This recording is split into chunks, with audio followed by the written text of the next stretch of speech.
On enchaîne, on se retrouve une nouvelle fois sur le plateau de la foire de Brignoles avec Mathieu Quintel. Vous occupez d'une entreprise qui s'appelle Cap Spiruline à la Garde, à côté de Toulon. La spiruline, c'est une algue. On en entend souvent parler. On voit que la culture se développe de plus en plus, notamment dans notre département. Présentez-nous un petit peu Cap Spiruline, quel volume ça représente et quelles sont vos activités. Alors en fait, Cap Spiruline, c'est une entreprise que j'ai créée il y a 2 ans. Parce que j'ai eu un parcours en biologie marine. En fait, à l'origine, j'ai travaillé en licence de biologie marine. Ensuite, je suis parti en année sabbatique en Australie, en fait, pendant une année. Et c'est là que j'ai découvert la spiruline et de nombreuses personnes qui en consommaient, parce que les Australiens sont très centrés sur le bien-être et voilà, sur la connaissance du corps et de l'alimentation. Et du coup, c'est là-bas que j'ai découvert la spiruline. Et au cours de mes études également, j'en ai beaucoup entendu parler. Et donc, je m'y suis intéressé. Et en rentrant de ce voyage en Australie, j'ai continué avec un master en biologie marine, en fait, et où je travaillais principalement sur des microalgues d'origine marine, en fait, sur les efflorescences algales en milieu marin. Et j'avais toujours dans un coin de ma tête, en fait, la spiruline. Et à la fin de mes études de master, en fait, je me suis intéressé de plus en plus à la spiruline, parce que c'est un produit dont on entend de plus en plus parler, justement. Et donc, je m'y suis intéressé et j'ai fait différentes formations, en fait, avec la Chambre d'agriculture, mais aussi avec la Fédération des spiruliniers de France. Il y a une fédération qui s'est mise en place autour de la spiruline, qui propose des formations. Et donc, j'ai pu démarrer voilà, petit à petit mon installation, en fait, en spiruline. Donc la spiruline, c'est une algue qu'on retrouve effectivement à l'état naturel, mais ça peut se cultiver. Avec quelles sont les propriétés particulières de cette algue? Alors en fait, oui, c'est une algue qu'on retrouve déjà en Afrique, en fait, principalement au lac Tchad et aussi dans certains lacs au Mexique. C'est des lacs qui ont une très forte concentration en sels minéraux, mais ce ne sont pas des lacs marins, en fait. Ce n'est pas de l'eau de mer, c'est une culture qui se fait en eau douce. Et la spiruline, c'est une microalgue. En fait, elle est classée dans les microalgues. En réalité, elle est classée dans les cyanobactéries. C'est une bactérie à l'origine, donc elle n'a pas de paroi cellulosique comme chez les végétaux. Et ses propriétés, en fait, c'est une microalgue qui est très riche en protéines, en fer, en vitamines et en antioxydants. Et du coup, on l'incorpore dans l'alimentation quotidienne. Ça permet d'apporter du tonus, de la vitalité à l'organisme, de booster le système immunitaire aussi, grâce à cette richesse en nutriments. Donc vous, les algues que vous développez c'est dans des bassins Voilà. à la Garde, vous les importez, vous les récupérez comment Alors à la en base? fait, quand moi je me suis installé il y a 2 ans, je l'ai récupéré chez un autre producteur de spiruline qui est du côté de Carqueiranne, et donc qui m'a fourni la souche initiale que j'ai pu implanter dans un premier bassin. Et petit à petit, j'ai pu la développer dans 3 bassins. Moi, j'ai 300 mètres carrés de bassins sous serre. Et donc, je cultive ces bassins à partir de cette souche initiale. Ça se cultive toute l'année, la spiruline? Il y a des saisons? Alors Comment non, se ça passe? va être une culture qui va être saisonnière, principalement d'avril à octobre, avec un pic d'activité en juillet-août, parce que c'est une microalgue, en fait, comme elle est originaire d'Afrique, et de la ceinture équatoriale, elle va avoir besoin d'une très forte chaleur, une très forte température pour pouvoir se développer, ainsi que beaucoup d'ensoleillement. Et c'est vrai que dans cette région-là, on a quand même la chance d'avoir un soleil qui est présent très longtemps dans l'année. D'accord, donc vous avez des bassins qui sont implantés sous serre. Il y a quel entretien pour Alors en fait, je cultiver? peux vous montrer rapidement la production. En fait, c'est des grands bassins, voilà, qui sont présents sous serre. Moi, j'ai 300 mètres carrés de bassins. Et ici, c'est la surface du milieu de culture, en fait, qui est composée de milliards de microalgues invisibles à l'œil nu. Et à partir de là, en fait, pendant la période de production, quand le milieu va être très concentré, on va mettre une pompe dans les bassins qui fait amener le milieu sur des grandes tables de récolte où il y a un tissu à maille très fine qui va permettre de la filtrer. Et donc, c'est une récolte qui se fait par filtration. Donc, chaque jour, on va récupérer une partie de l'eau du bassin, en fait, du milieu de culture, qui va être filtrée et qui va permettre ensuite de récupérer la spiruline. Toute la biomasse va être récupérée sur ce tissu et elle va être ensuite pressée pour obtenir une sorte de pâte à modeler, en fait, en consistance. D'accord. Et cette pâte, elle va être mise dans un poussoir à saucisse transformé pour en faire des spaghettis. Et ces spaghettis permettent d'augmenter la surface de séchage du produit. D'accord, il faut le faire sécher après. Voilà, c'est un séchage qui se fait à basse température. En fait, les spaghettis vont être étalés sur des grandes clés de séchage et elle va être séchée pendant environ 5-6 heures autour de 40-42 degrés. Donc ça permet d'avoir une déshydratation en fait, qui est très douce et de préserver d'une part les propriétés de la spiruline et d'autre part de ne pas lui donner un goût trop prononcé. En termes de volume, j'imagine, on est sur on parle en grammes, en kilos, c'est pas des volumes. Kilos, oui. Pareil, il y a des très gros producteurs aussi qui sont installés dans le Var, qui ont des très grosses quantités. Moi, je démarre tout juste depuis l'année dernière, donc c'est que ma deuxième saison de production. Je tourne sur 300 mètres carrés de bassin et on est autour de 300 kilos sur l'année. Avec au moment de l'installation, un coup de pouce de la Chambre d'agriculture, au moins peut-être des formations. Non, en fait, il n'y a pas de dotation jeune agriculteur pour la spiruline, donc il n'y a pas eu de coup de pouce de ce côté-là. Après, j'ai eu la chance de travailler chez un producteur de spiruline qui était installé déjà il y a une dizaine d'années et qui a développé plutôt une partie maraîchage à côté qui lui prend beaucoup de temps. Et du coup, j'ai pu reprendre une partie de ces bassins et je me suis installé sous ces serres de production pour pouvoir développer mon entreprise. Voilà. Oui, l'idéal, c'était de se faire la main directement sur la matière et de passer aux pratiques avant le théorique. Ouais, exactement. Vous êtes tout seul pour vous occuper de l'exploitation ?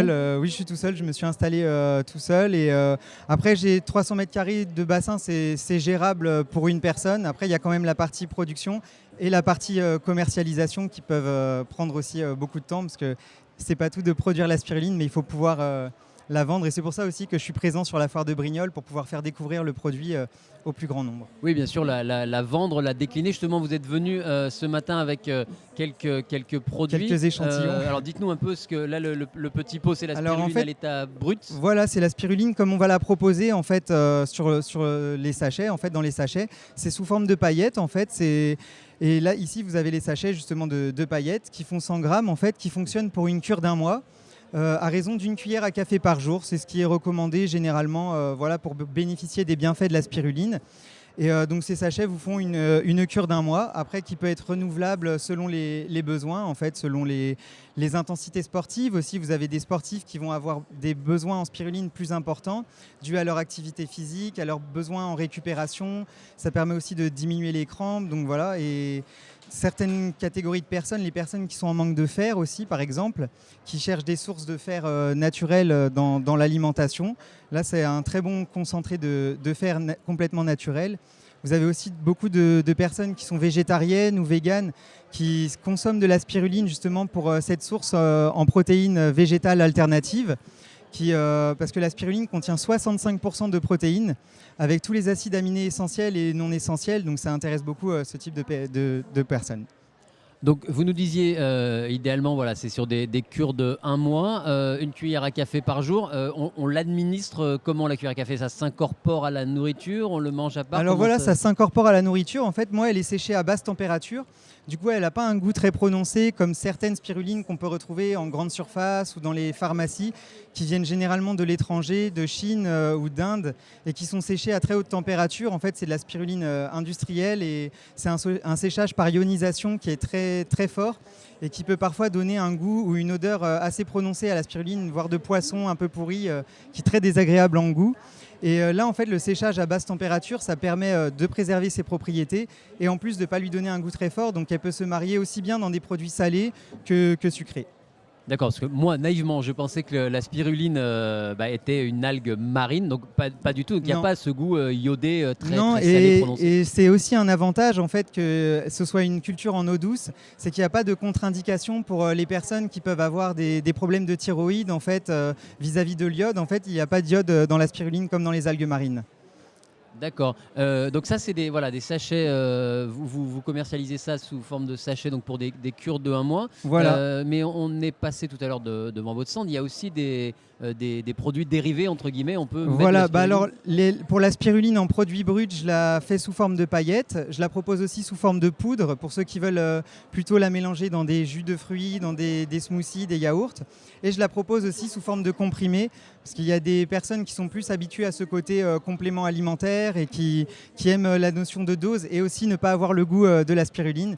Donc voilà, je l'ai décliné sous ces 3 formes. Et c'est vrai que sur le stand, je la propose aussi en chocolat à la spiruline j'ai fait un partenariat en fait, avec un chocolatier qui est sur Toulon.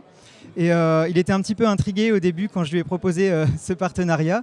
Et finalement, voilà, c'est un partenariat qui marche très bien dans sa boutique notamment. Il en vend beaucoup parce qu'il décline les chocolats avec des piments, des poivres, des oranges et tout ça. Et le chocolat à la spiruline, il n'en avait pas. Et là, c'est une belle occasion de pouvoir faire découvrir la spiruline au plus grand nombre. D'accord, le chocolat, donc ça reste quand même, il y a quand même un goût sucré, ça reste quand même... En fait, avec le chocolat, on va avoir le petit côté croquant des paillettes qui apporte quand même quelque chose et légèrement salé aussi. Et puis le fondant et sucré du chocolat et qui se marie assez bien finalement ensemble. D'accord, donc partenariat croisé, il en commercialise chez lui, vous en commercialisez les produits sur vos stands. Voilà, ça permet de faire aussi des produits d'appel pour faire découvrir la spiruline sous d'autres formes.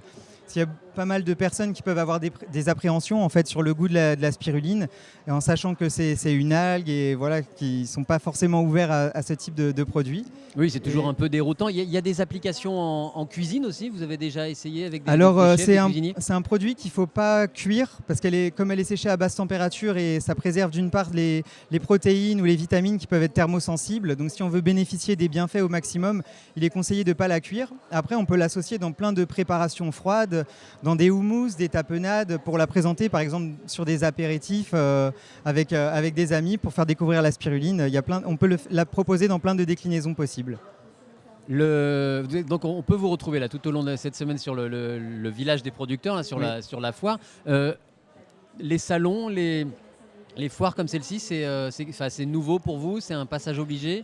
Oui, en fait, moi j'ai démarré l'année dernière en plein Covid, en fait, donc la situation était un petit peu compliquée pour démarrer une activité.